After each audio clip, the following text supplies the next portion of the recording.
So I thought I'd give you a quick morning update that'll go in the next captain's vlog. You might notice all those little red X's on my route. Then you see my little craft, and you see I'm pointing down below the Hawaiian Islands. If you didn't know any better and know me very well, you're thinking he's gone mad. He's gonna miss the islands completely. But it's actually because I'm dealing with quite a vicious eddy and current. So I'm actually going through the top end of it, and they go in a circular format. So I'm going through the top of it and I'm going down, and then I'll come around with it, and then there's a current that's going to go northwest from that. So I've been going south a lot to go not get the head current, so I can go underneath it and then I get pulled around with it down south, and then it's going to go up north and then west. So even though it looks like I'm completely off course, you'll see over the next 3 days how my course changes and ends up going way above the islands, and then it'll curve back down. And I think a lot of people don't understand and realize like how much navigation goes into this, and how much the weather forecasting and routing really makes a massive impact. And that's why having my team with Levin Brown and Mark Sponsler on board really helps, because otherwise I wouldn't be able to see what I'm seeing and be able to alter and change course around that. I've just done my expedition series little sessions that I do for 2 key platinum clients, which I'm delivering from here. So people talk about working remotely and doing remote sessions and how difficult and challenging it is. Well, yes, it is difficult and challenging, but try and do it out from the middle of the Pacific Ocean via satellite on your off days, and then package that and deliver to client and still deliver beyond expectation. And that is a definition of remote work experience and virtual experience that no one else has managed to pull off. So we're delivering that for the first time from the middle of the Pacific Ocean. I prep for success by investing a lot of money in really good systems, then have backups and redundancies, also pre-record some, so you set yourself up for success. Make sure you have really low expectations with the client in the beginning, and then make sure that you can deliver on that worst case scenario. But what I always do is put up so many backups in place that I can know that I can deliver beyond expectations, so everyone's always happy. And that's the definition of going the extra mile. So delivering remote working experience on a whole nother level, satellite based. And people think I must be going nuts out here all alone in the middle of the Pacific Ocean. Well, I'm not going nuts. I'm actually going bananas. And that is your captain's log joke for the week. Don't go nuts. Go bananas.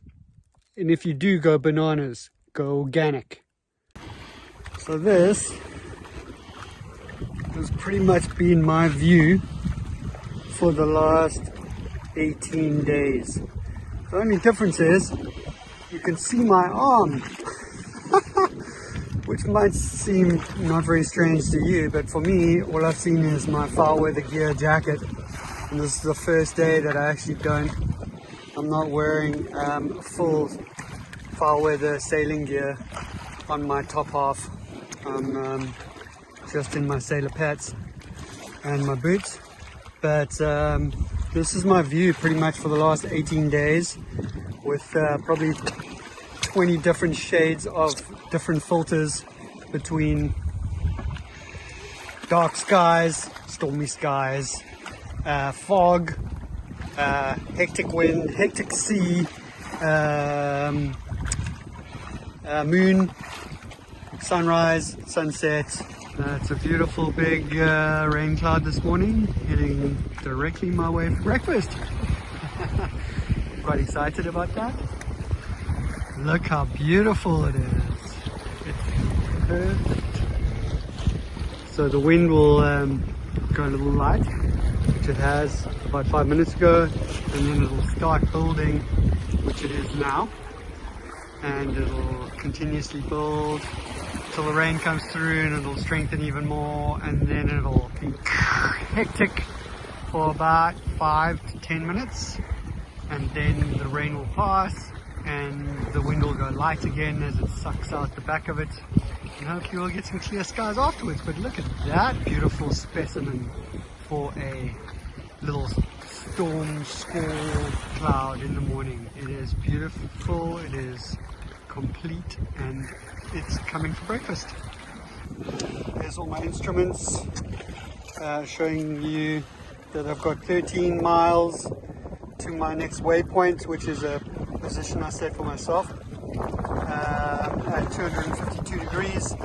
My course over ground is 255. I'm traveling at 1.8 knots, and I've got to try and get to, you see where it says 127.42, 552 west, trying to get to 127.56 today. That's my goal, which I set my goals every day, and then I work those goals until they're achieved, and then my reward is I get to have dinner.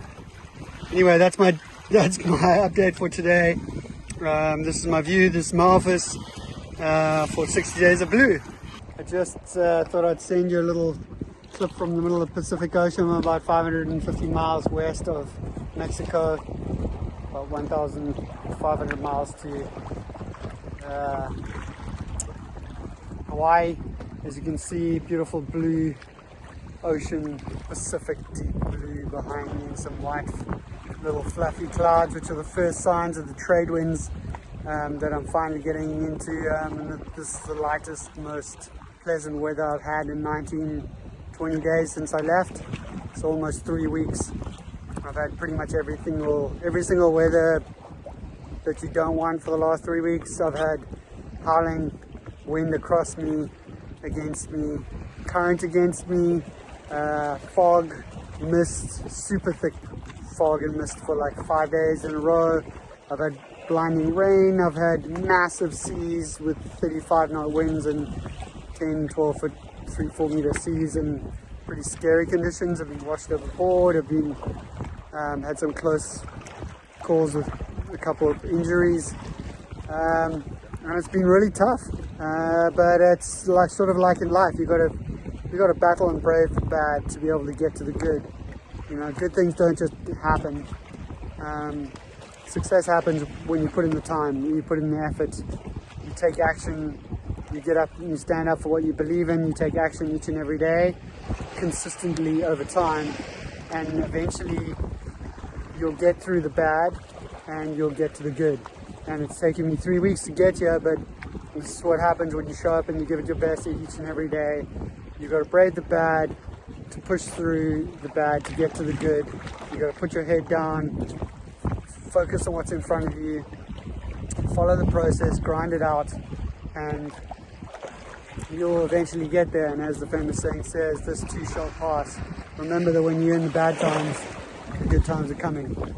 When you're in the good times, remember that there's possibly some bad times coming, so enjoy them and celebrate your successes, because the only constant in life, especially like in the ocean, is change.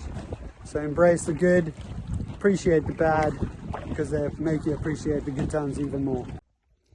So this is what I found a couple of days ago, hanging behind, attached to my foil, which is a fishing line rope, and this is what often causes entanglement with different creatures and fish, whales, dolphins, turtles.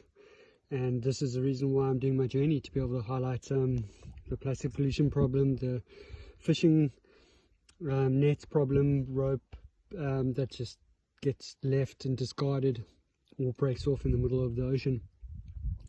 And this is exactly what Sea Shepherd does, is protects wildlife in the oceans from illegal fishing, overfishing, and fishing nets that get left and dismissed or discarded or cause entanglement with other creatures. And this is why I'm doing what I do, to highlight the problem and to show that this is what happens and this is what's out there, because this is a perfect example. This is obviously overnight. That's the second big plastic container that I've seen today, in the same day, which is pretty frightening really. I've seen more plastic pollution today than any other day, at least 4 items, count that as 5. That's scary. So this, just so you can see, is actually awesome. It is the first day that I'm able to dry stuff. Look at that. Drying everything outside for the day. I'm making water, moving stuff around my craft, and getting everything that's damp outside of my craft, because I've literally been in overcast, cold, wet, hectic weather for 28 days. And I'm pretty over it, and the smell is bad, and it's just so nasty to be cold and wet, and everything to be wet and damp.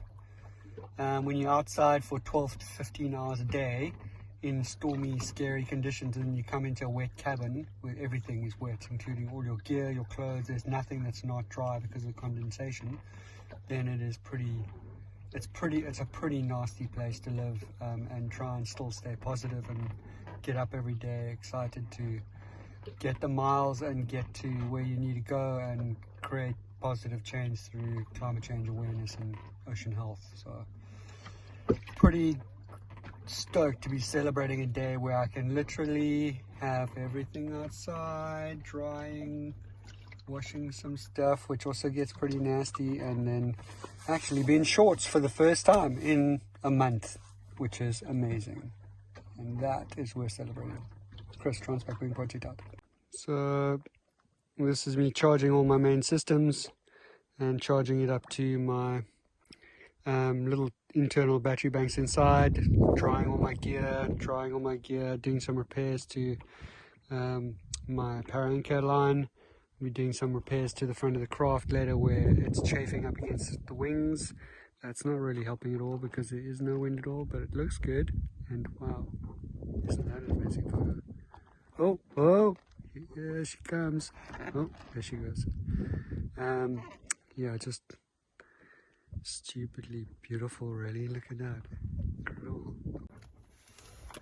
The only perfect windless day that I'll have on my entire trip with sunshine, 1,200 miles offshore in the middle of the Pacific Ocean, but the perfect opportunity and gift to be able to charge all my devices with my main solar, with my Goal Zero solar panel that I've got over here, charging my little backup battery bank, so I can charge my AC units, which is my VHF radio, which won't charge through any other port, and then also be able to charge up my laptop, because that lead is also fried from eaten from the salt. But what a beautiful day, mesmerizingly peaceful and serene. Look at that. Incredible. I'm still moving forward at about half a knot, which is amazing, seeing that there's almost no wind. A little bit of current with me and about 1 knot of breeze. They say paradise is just an ocean away. Well, paradise is right here because I'm on the ocean in the middle of the Pacific, alone thousands of miles from anywhere and anyone. And it is beautiful. Such a beautiful thing hearing the water maker doing that and doing what it's doing right now, because that hardly ever happens. And it's just amazing because it's meant to have like perfect sun and stable conditions, and I never get this. And that's why I always have so much problems with my water maker, because my batteries have to be almost fully charged and the craft has to be pretty stable and the weather has to be very mild, and this is what I never get. And now my water maker is working like perfectly, like without a hitch, like seamless. Like this is how it's meant to work, but it hardly ever works like this, or it doesn't work at all. So I just find it pretty amazing because yeah, there are very few items that I have on this craft that are designed for what it does and the conditions that I put it through and how much it moves around. So it's sort of understandable. Like this main SATCOM system I'm having a lot of problems with because it doesn't connect up a lot of the time when the conditions are like they normally are with me, which is pretty volatile. But this is just amazing to watch that happen. I'm going to pack my wing away right now, and then I'm going to go for a beautiful swim in the big blue. 60 days of blue. Paradise. Chris Bertish Wing Project. Vlog update somewhere around the 10th of July. Enjoy. Getting close. 800 miles or less than 800 miles to Hawaii. 3/4 of the way. Go. Keep focused on the destination. Every degree matters. Stay true to your course. Stay true to yourself. And never ever miss your target and goal. Chris, Transpac Wing Project out.